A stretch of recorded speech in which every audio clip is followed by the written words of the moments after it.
Rivaldo wasn't just great, he was unorthodox, unpredictable, and undeniably brilliant.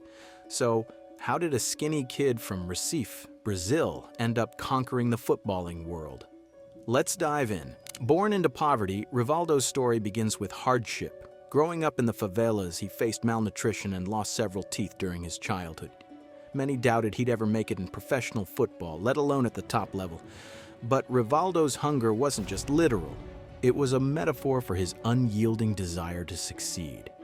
Even when his gait was criticized as awkward or when he seemed overshadowed by flashier players, Rivaldo never stopped working. And that perseverance paid off when he got his break with Santa Cruz, followed by stints at Mogi Miram and Corinthians, where his raw talent began to shine. Rivaldo's move to Palmeiras in 1994 marked the beginning of his ascent to superstardom. The playmaker had it all: a cannon of a left foot, a vision that could slice defenses open like a hot knife through butter, and an audacious creativity that turned every game into his personal canvas.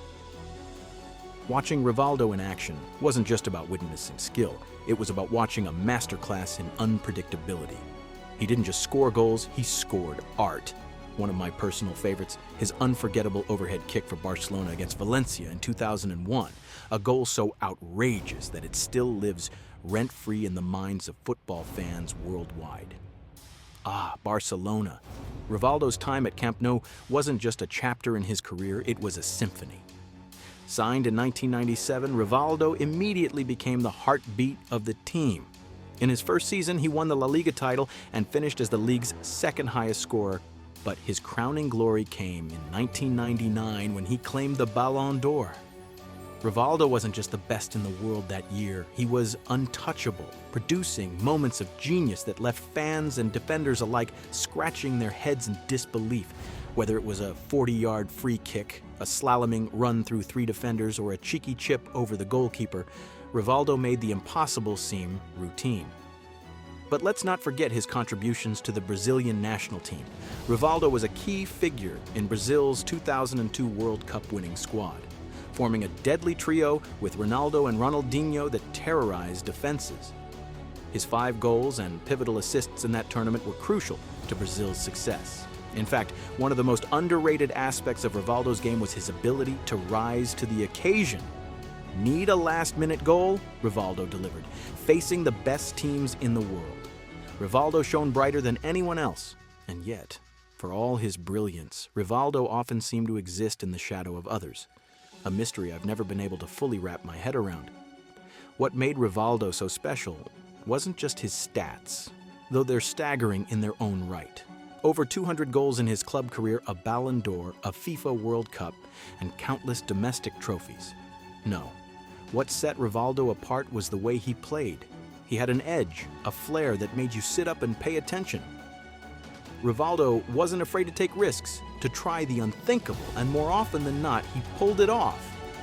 And let's not forget his versatility. He was as comfortable playing as an attacking midfielder as he was leading the line. Honestly, if you could clone a perfect footballer, Rivaldo would be a blueprint. Yet, Rivaldo's career wasn't without controversy. Who could forget his theatrical tumble against Turkey in the 2002 World Cup? It's a moment that divided fans and pundits alike, but to me, it's a reminder that Rivaldo was as human as the rest of us, flawed, occasionally frustrating, but always captivating. For every moment of brilliance, there was an equal moment of raw emotion, which only added to the enigma of who he was as a player. Even in the twilight of his career, Rivaldo continued to defy expectations.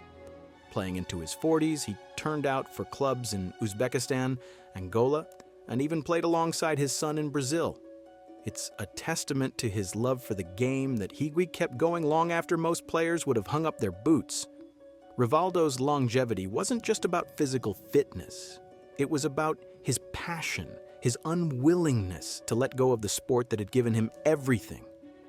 To me, Rivaldo represents the essence of football, a beautiful mix of talent, hard work, and sheer unpredictability.